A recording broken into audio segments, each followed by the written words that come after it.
Hello everybody, Dave Neal here, stand-up comic, host of Bachelor Nation News. In this video, Reality Steve snaps back at the other podcasters that are saying Reality Steve should not have been the vessel for the Nate story. And he says, I'm not the story. Reality Steve fights back.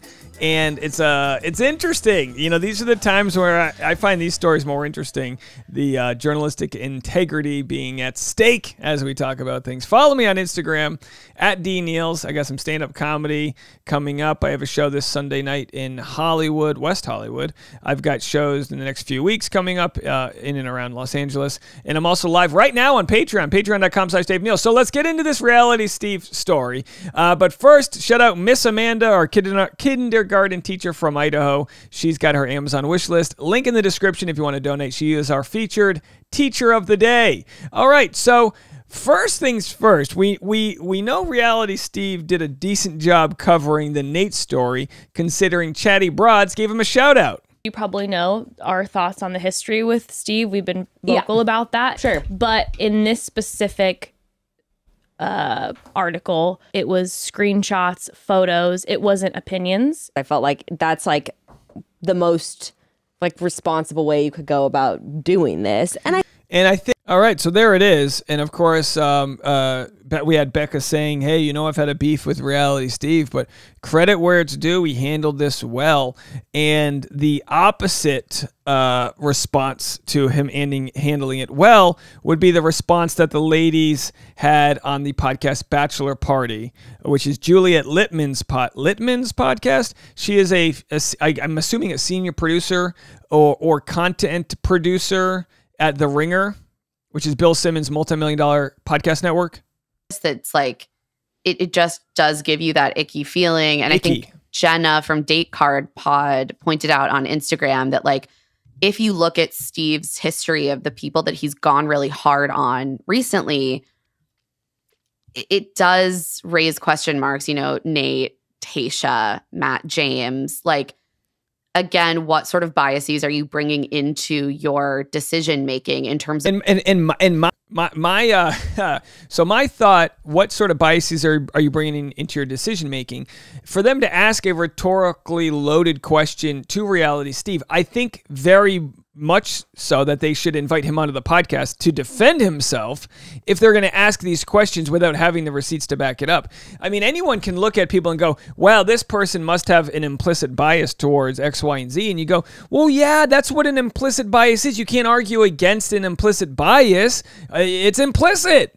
You know? Oh, subconsciously, this person, it's like, okay, well, we're all trying to unpack all that. That's not the point. The point is, without any further evidence to prove their point, they're kind of operating in a way that I think neglects the actual good work that he did on this. I think we're better off having people like Chatty Broads champion and say, hey, good job, man. You did a good job with this story. I think we're better off congratulating people when they get it right versus saying, well, in the past he's made mistakes, so how is he the vessel for this? Well, here's his response. He's pretty befuddled. Is that a word? Befuddled by what they had to say about him. I wanted to bring up the Nate story again, just real briefly. You already know what the story is and whatnot, and yes, it was brought to my attention. Yet another podcast that spent a lot of time making me that story, which is just absurd. At no point was I should not be a topic in this Nate story, okay? Let's be really clear here. I let Kelsey and Larry tell their story on my website. Truth. I'm not the story. I am not the one who was playing two women. I'm not the one who went on a date on Valentine's Day in 20... It feels like it's a Seinfeld episode. I'm not the story. He's the story. Okay. All right. Keep it going. 2021 and sent flowers to somebody else on the same day. Like, this has nothing to do with me. Why am I being brought into this story as I'm the person that's in the wrong here? It's ridiculous. Like I said, I'm very well aware of what the Bachelor Party podcast said. I'm very disappointed in what they said. I think it was irresponsible. I think it was ignorant. I think it was reckless. Whoa. And frankly, it was factually incorrect. And I let Emma know, as I left you on Friday, she hadn't responded to my text. She did. I don't need to share you what she said in that text, but I did tell her that there is a point where I might break it down a little further in terms of what they said. I haven't decided yet. Break it down. It might just be like, whatever. I don't agree with it. And I think it's false accusations that they were making towards me. And clearly they haven't followed my work whatsoever.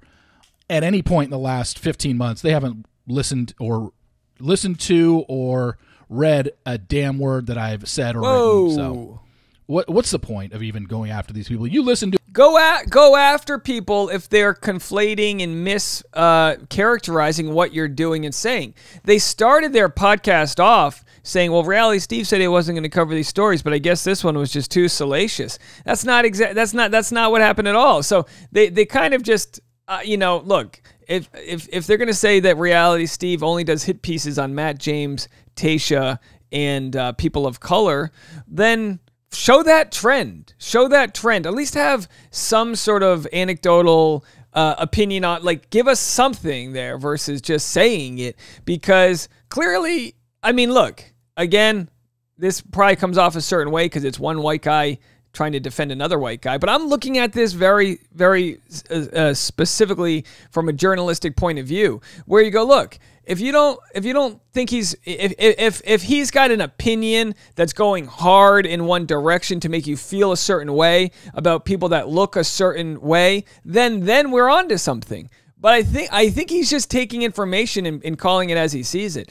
That story, that Nate story, there's no better way to handle it. Now, you might say, should Reality Steve give these stories to a person of color to decide to share? Then it just becomes like, that doesn't seem like it's solving much of a problem. What they said in their podcast, the Bachelor Party podcast, was they said they don't think Reality Steve is the right vessel for the story. And you go, okay, well, look, what if the ladies thought that Reality Steve was the right vessel for the story? Well, I don't want to say, how many times are we going to say vessel? The ladies, or at least Kelsey, gave the story to Reality Steve. They conversed for weeks. He got, viewpoints from, I think, her father and other people that could vet her story. He did the best I think he could do. So then the only other outcome, I guess people would say, is, well, it sounds like they just don't want him to cover anyone who's not white on the show. Do it yourself, and then you determine if you think that they handled everything perfectly and they were on the ball with all their details. They couldn't have been more off, so whatever. And then there's another podcast out there that probably 16 people listen to, don't care. But they had a field day with me. It must have been a Bachelor Happy Hour podcast. 16 viewers. All right. So anyway, Emma and Claire have the podcast Love to See It. Now, Emma was on the Bachelor Happy Hour podcast. Do I have that right? Yeah, Emma was on the the Bachelor Party podcast. Emma Gray. So here's Emma Gray continuing the conversation today on their recap of The Bachelor.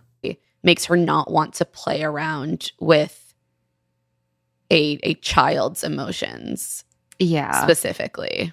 Yeah. And I think that, to come into a situation. I'm sorry. Let me go up to 20 seconds here. I was off. Let's go. His history with women. Yeah. It has to do with Nate and some of his recent dating history. Yeah. So apparently Emma and Claire were big fans of Nate, so now they're going to address what they know now. So we just want to be clear that we have read Reality Steve's report about Nate's alleged cheating. It is a big bummer. We have kind of complex feelings about the way in which it was shared and kind of how it should impact how all of us feel. I did go on Juliette Littman's podcast Bachelor Party and talked a bit about this, so you can go listen to that episode to hear some more of our thoughts. But this news obviously puts a damper on our kind of unabashed love for Nate, and I think the tone with which we were talking about him, that sort of abandon, it's not really possible to feel the same way. When I wonder if people feel defensive if they've started to root for someone and then find out that he's maybe not as perfect as some might have seen. I wonder if there's a defensiveness there. I don't know. I don't think anyone's as good as their edit or as bad as their edit, as I always say. And I'm sure Nate's a good guy. I'm sure he's a good friend. I'm sure he's probably a good father. He seems to have split custody, and all that. I'm sure that's all. I can give him the benefit of the doubt there. Obviously, as he said in his Men Tell All, which will come out in a few weeks, we'll see the tone in which he speaks. But as he said, he could have done a better job communicating to the women. Now the question becomes, what everyone's asking is, was this information worth the public knowing? And I don't think in many cases it would be, except that he's in the running to be the next Bachelor. So the information was going to come out. Probably best case scenario, it came out when it did, where he could still respond. And also any women that are on the show, if he is the Bachelor, would have to know this information as well. So I think in hindsight, we're going to look at this and say, all right, it came out at the right time. Reality Steve never claimed that this would be a story that ends somebody. It's just a story where you go, yikes, for all the good that we see the show showing him to be, there's obviously some problematic behavior happening. And that doesn't mean you got to cancel somebody. That doesn't mean somebody's not redeemable. If Nate Mitchell, if you're watching, trust me when I say nobody's rooting you on more than me. Nobody in this world wants to see people get vindicated, people push through controversy, overcome adversity, and be a better version of themselves. Hard stop. I think we live in a time right now, especially led by corrupt politicians. I'm going to become Bernie Sanders. They're all corrupt, the 99%. We live in a time where people are afraid to change their opinion or their mind because they're seen as a flip-flopper or they're seen as a grifter. In some cases, they are. But I say, look, you say your relationship was messy. You say your divorce was messy. You say all these other things. Just talk about it. Talk about, be humble and show humility and just be a better version of yourself today than you were yesterday. Everyone will root that on. You read some really disappointing reports about his dating history. But I think that we are going to try to focus in our conversation about this date now on like what we were shown by the show and specifically about Nate and Gabby's connection.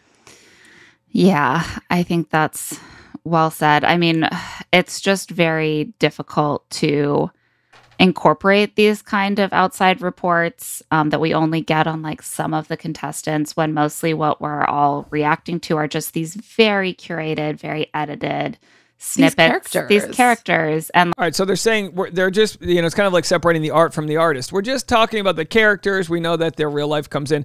Look, that all makes sense. I think kind of what they're arguing is a little different from what Reality Steve's arguing, because Reality Steve's saying, look, I handled this with kid gloves. You guys are telling me I have an implicit bias because I'm covering people of color more often than not. They don't even respond to that whatsoever. I don't think that should go away. I think that should be addressed. I don't know. I might just be someone who wants to cross my T's and dot my I's and call out this BS and not just run over it. Because it's so easy. It's so easy. Well, Reality Steve. So what's the next thing he covers? God forbid the next story he has isn't somebody who's white and now all of a sudden, you know what I mean? I don't know. Guys. Let me know what you guys think about this story. I don't know if there's anything else left to cover here.